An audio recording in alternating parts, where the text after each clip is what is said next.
The cake hit the marble floor with a sound like something breaking that could never be put back together. 3 tiers of rustic buttercream and hand-piped sugar flowers collapsing into a shapeless ruin in less than 2 seconds. What would you do if the woman about to become your mother-in-law walked into your own wedding reception with a cluster of her wealthiest friends, looked at the cake you baked yourself at 4 in the morning with your own 2 hands, called it garbage in front of everyone, and then deliberately shoved the table until it toppled? What would you do if she ground her pearl gray heel directly into the wreckage afterward, twisting her foot slowly, telling the assembled guests that her family would not be serving poor people's rations at any celebration bearing her son's name? Nora Fenwick stood absolutely still beside the destruction, her calloused, oven-scarred hands hanging at her side, her expression giving away nothing at all,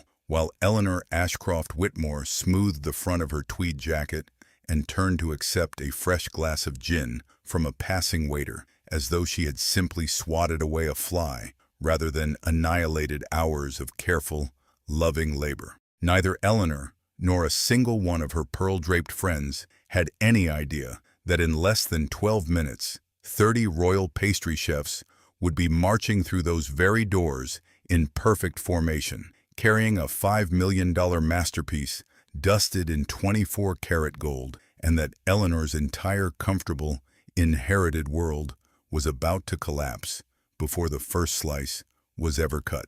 To understand how Nora Fenwick ended up standing motionless over the wreckage of her own wedding cake, absorbing an insult engineered with surgical precision, we need to go back nearly 2 years to a small, flour-dusted bakery on a quiet side street where a woman calling herself Nora Fenwick arrived before dawn every single morning, her forearms dusted white, her hands marked with the small, faded burn scars that come from years of pulling hot trays from ovens without always waiting for the mitts. Her days filled with the honest, uncomplicated satisfaction of watching regular customers bite into pastries she had shaped herself. Nobody in that bakery, not her co-workers, not the neighborhood regulars who greeted her by name each morning, had the faintest idea that the quiet, hard-working baker kneading dough before sunrise was, in fact, Her Serene Highness, Princess Nora von Lindqvist, sole heir to the sovereign throne of a small but extraordinarily wealthy European principality, a nation whose accumulated banking holdings, real estate portfolios, and sovereign investment funds exceeded, by conservative estimate, well over $2 trillion across 11 generations of careful stewardship. She had grown up inside a palace of pale stone corridors and centuries-old tapestries, tutored from childhood in diplomacy and protocol, taught early that every conversation carried invisible calculation, that every man who ever smiled at her had likely already estimated her net worth before learning her favorite color. By the time she turned 26, Nora had grown utterly exhausted by a life where genuine affection felt structurally impossible to locate, buried somewhere beneath layers of political maneuvering she could never fully strip away. Her mother, the reigning monarch, had reluctantly granted her request for an extended sabbatical from royal duties, transferring interim responsibilities to a trusted regent council, and Nora disappeared into an entirely fabricated identity, complete with forged culinary credentials, a modest rented apartment above a shoe repair shop, and a bank account containing only the earnings of an entry-level baker. She wanted, more than anything, to discover whether a man could ever love the woman behind the flour and sugar rather than the crown patiently waiting behind her disguise. It was in that small bakery that she met Theodore Whitmore, a junior architect who wandered in most mornings for a single croissant on his way to a nearby renovation project, always polite, always genuinely curious about the pastries lining the glass case, never once suspecting that the woman handing him his change possessed more wealth than every building he had ever helped design combined. In those early months, Theodore seemed wonderfully unpretentious, arriving in work boots dusted with plaster residue, talking passionately about restoration projects with an enthusiasm that drew Nora in completely. He took her to modest diners with cracked vinyl booths, helped her carry heavy flour sacks up the narrow staircase to her apartment without ever once complaining, and told her one evening, sitting on the fire escape watching the city lights flicker below, that he had never met anyone who found such genuine joy in something as simple as perfecting a pastry recipe. Nora, starved for exactly this kind of uncomplicated affection, allowed herself to fall completely, believing she had finally found a partner who valued her heart and her craft over anything resembling status or fortune. The complications began slowly, nearly a year into their relationship, when Theodore finally introduced Nora to his mother, Eleanor Ashcroft Whitmore, a woman whose entire identity had been constructed, brick by careful brick, around old family money that traced back 4 generations, a fortune maintained now more through careful marriage alliances and social positioning than any genuine, productive enterprise. From the very first dinner at the Whitmore family estate, a stately Georgian home filled with heavy antique furniture and portraits of stern-faced ancestors, Nora felt Eleanor's eyes conducting a slow, deliberate inventory of her simple cotton dress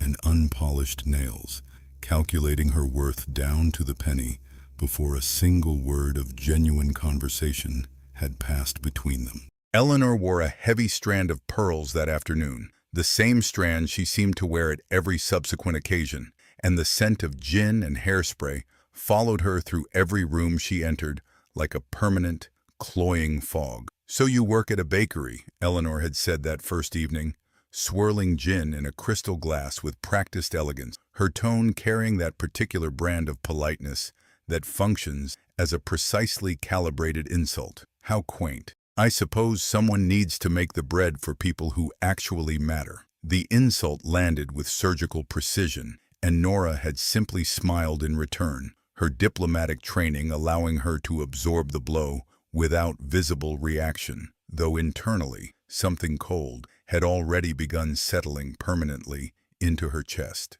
The microaggressions multiplied steadily over the following months, growing bolder as Eleanor grew increasingly comfortable expressing her contempt openly in front of her circle of similarly wealthy, similarly idle friends. At a family gathering celebrating Theodore's birthday, Eleanor seated Nora at the far end of the table, near the kitchen doors, while she introduced her son's colleagues to a rotating cast of more socially acceptable young women throughout the evening. At a charity luncheon, Eleanor insisted Nora attend. Someone left an anonymous note tucked beneath her napkin reading, "Bakers marry bakers, dear. Know your place." A cruelty Nora never confirmed the source of, but suspected, with cold certainty, exactly whose gin-soaked breath it likely carried. At another gathering, Eleanor loudly wondered aloud, within Nora's clear earshot, whether Theodore's career prospects might suffer from being associated with a woman whose family, as far as anyone could determine, possessed no notable connections whatsoever. Theodore, rather than defending Nora against his mother's escalating cruelty, began quietly asking her to simply endure it, framing his requests as necessary sacrifices for family harmony. "She just needs time to warm up to you," he explained one night, avoiding her eyes as he said it, his voice carrying the particular exhaustion of a man who had already decided which battles were worth fighting. "Can you just let it roll off? Once we're married, she'll come around, I promise."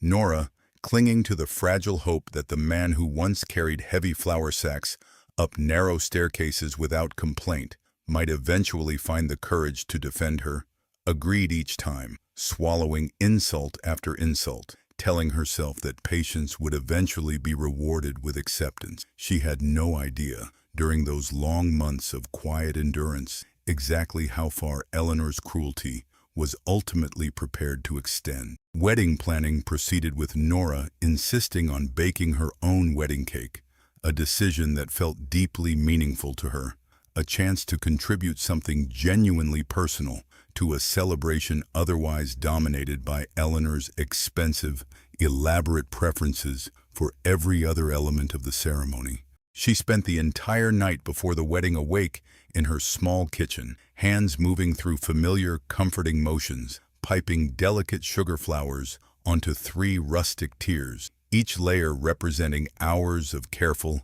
devoted labor, a cake built not for spectacle, but for love, meant to symbolize the beginning of a life she still believed, despite mounting evidence to the contrary, might eventually include genuine acceptance from the family she was marrying into.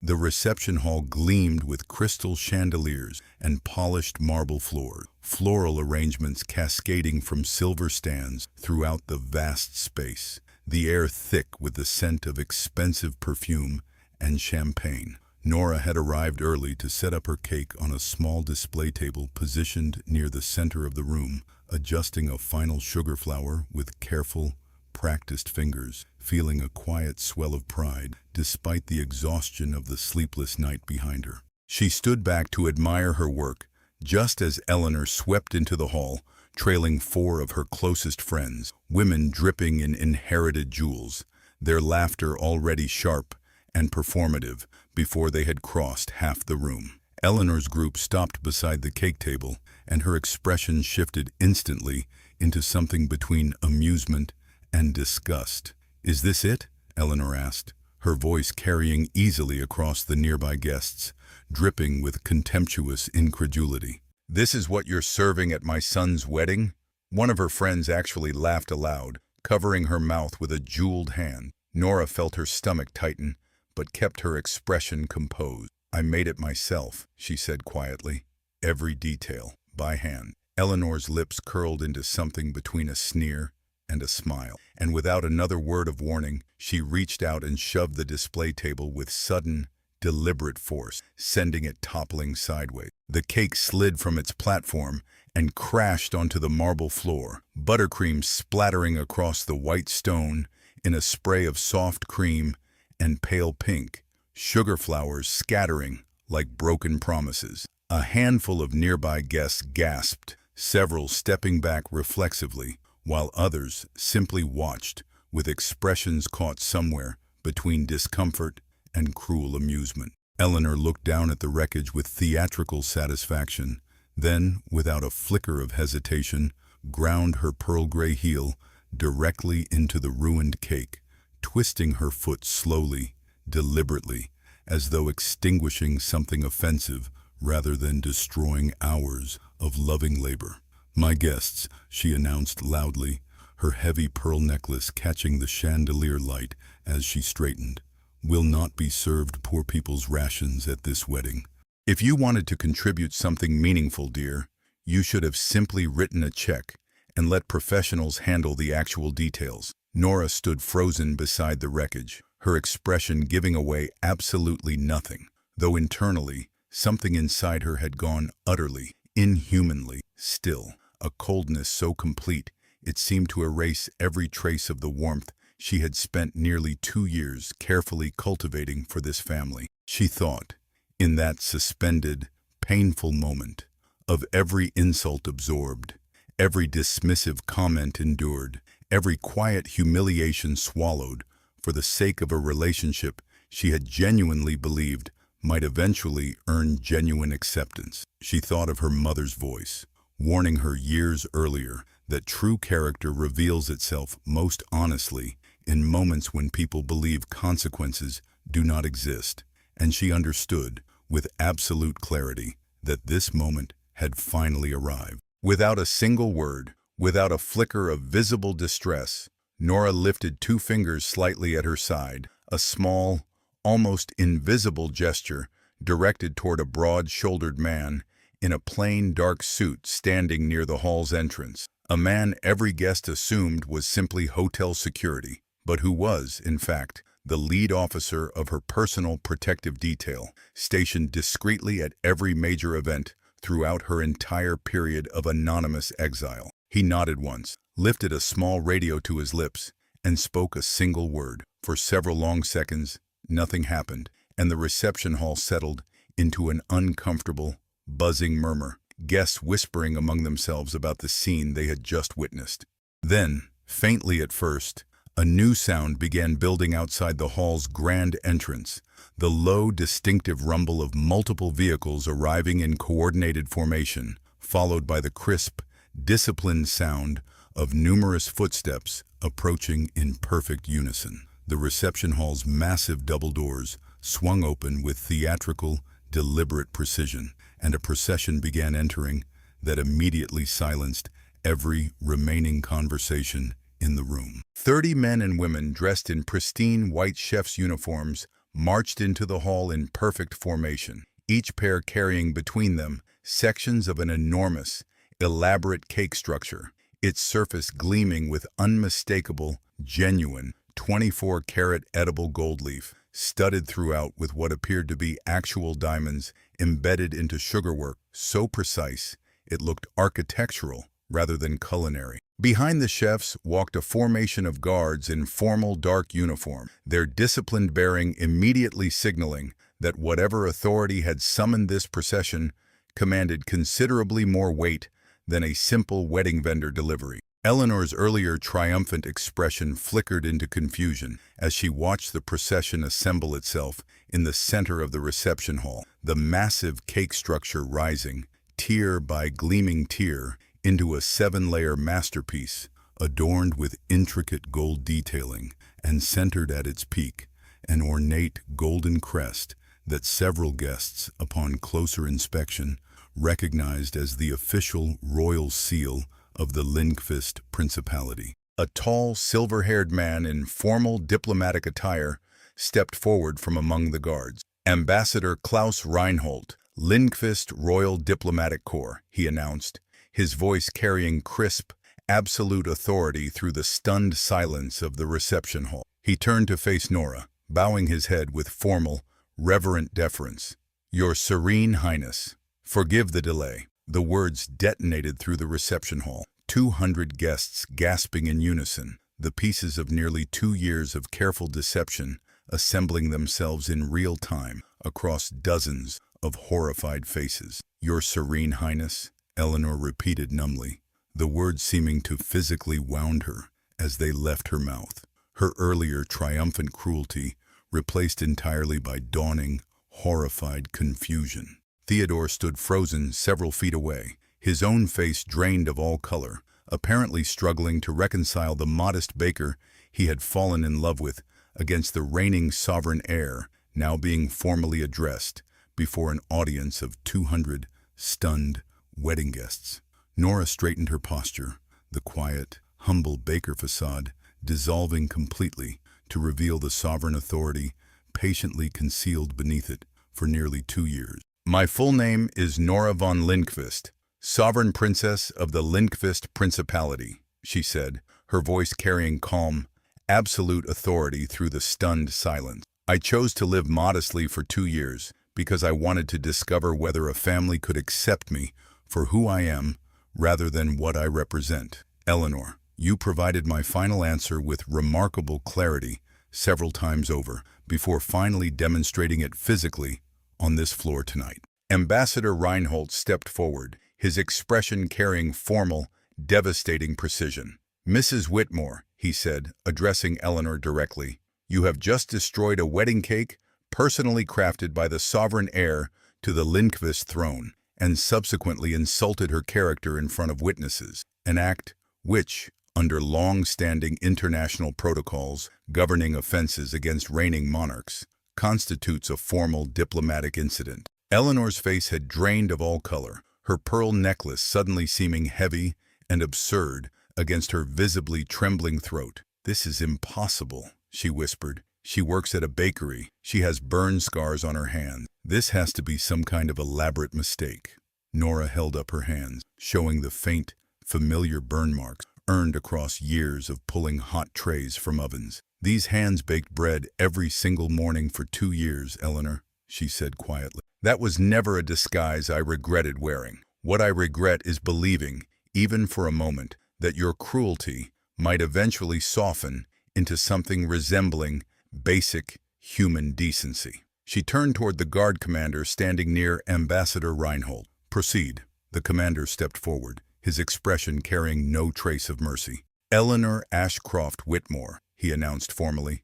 "Under diplomatic protection statutes governing offenses against sovereign heads of state, all liquid accounts and banking holdings registered under your name are, as of this moment, formally frozen pending review by an international diplomatic tribunal."